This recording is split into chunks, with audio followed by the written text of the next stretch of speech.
James Harden has shown that he is willing to help Arizona State's basketball team. Of course, that is his alma mater. What's up, y'all? It's JC. If you're new, welcome to the channel. If you're a subscriber, welcome back. Roll to 10K. So if you haven't already, don't forget to hit that sub button. I appreciate you. So I came across this interesting sports article on Front Office Sports in regards to NBA players and helping out their alma mater in regards to NIL. Okay, so here we have it. The NBA stars fueling the NIL arms race. James Harden has spent in the high six figures on Arizona State's roster.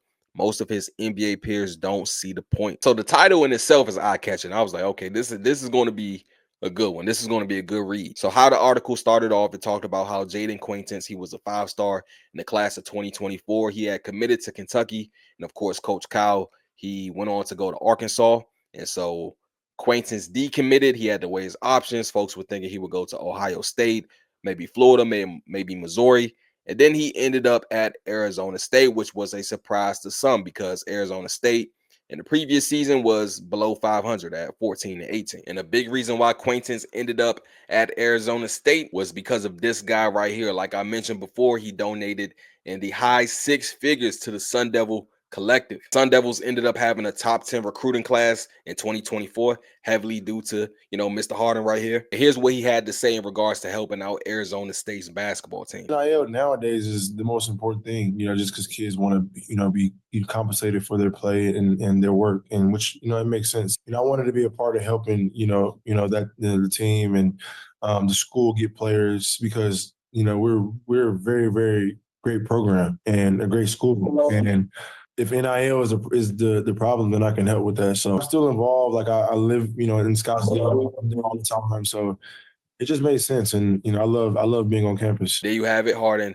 really stressed the importance of NIL. He knows how important it is when it comes to getting recruits and how it affects the team's success. So he's willing to, he's willing to help out. And then it sounds like he has a deep love for Arizona State. So that's a plus as well. And it had me thinking, I was like, man, I could imagine other guys are doing the same in terms of how much. I don't know. But going back to Front Office Sports, I want to read this part of the article. And I thought it brought up an interesting point, something that I didn't even think about. But despite how far money could go in the NIL world, many of Harden's peers in the NBA aren't interested, at least not right now. One theory, a general manager of a Power 4 team told FOS, his program's NBA alums are too bitter over missing out on their own NIL money.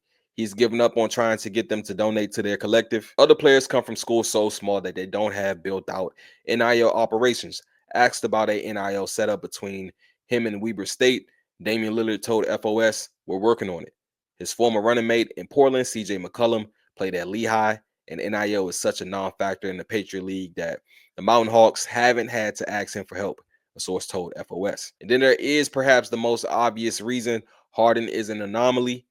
Though NBA players can become extremely wealthy, Harden has earned $372 million from his contracts to date. Many say that they don't want to throw their hard-earned money away on something unpredictable like college athlete performance. So I found that part of the article extremely interesting. You got guys who, like Harden, love their scores, but on the flip side, that theory that I just read, some guys are, they may be jealous. They may be jealous of the guys coming up, or maybe not jealous, but feel like, hey, if I got through it, they can too, so they don't need my help. And I'll finish up with this last part of the article. I thought it was key.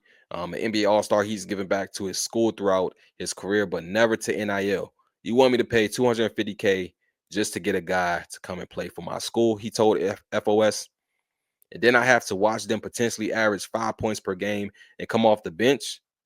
The market for this stuff is crazy. Several players have written huge checks instead to build practice facilities with their names on it. Among them are Carmelo Anthony, Kevin Durant, Russell Westbrook, and Draymond Green. ESPN analyst and NBA champion Richard Jefferson did the same at Arizona at a cost of about $3.5 million. And he explained to FOS why he won't be funding the Wildcats collectives anytime soon. Why would you invest your money in something that isn't regulated? Jefferson told FOS. You put money into a pool and you can give a kid $1 million. And next year, someone can offer him $1.1 million at another school. And he can just go. If you want to invest in your school, invest in a practice facility, invest in something that can actually be there versus just trying to buy players. That to me is a waste of time. So that is an interesting perspective as well in terms of guys not wanting to put their money into the collective, but rather just give, money to school to build a practice facility or have certain things for the basketball team directly. The article goes on to talk about how Tyrese Halliburton and Georges Niang donate to Iowa State's collective. And sure enough, as we speak, when it comes to men's basketball, class of 2025, Iowa State currently has a top 15 recruiting class. The front office sports article touched on guys not wanting to donate because of theory of jealousy, and then how Richard Jefferson pointed out the money of the collective is not relegated. So you don't want to invest into that. Another thing I thought of when it comes to the Blue Bloods, like a UNC, like a Duke, they probably don't need much help from their current NBA guys. I'm sure their collective is probably a good amount already when it comes to recruiting guys and getting guys paid. Based off this article, it looks like when it comes to the majority of NBA players, they aren't really investing too much into the NIL collective. I think it's going to take, similar situations like James Harden.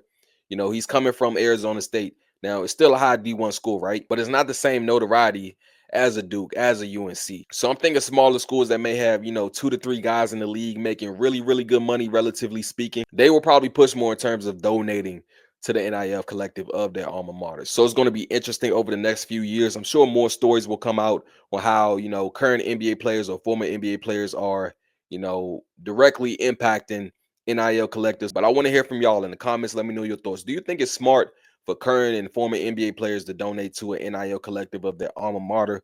Or should they just stick to, funding practice facilities and things of that nature?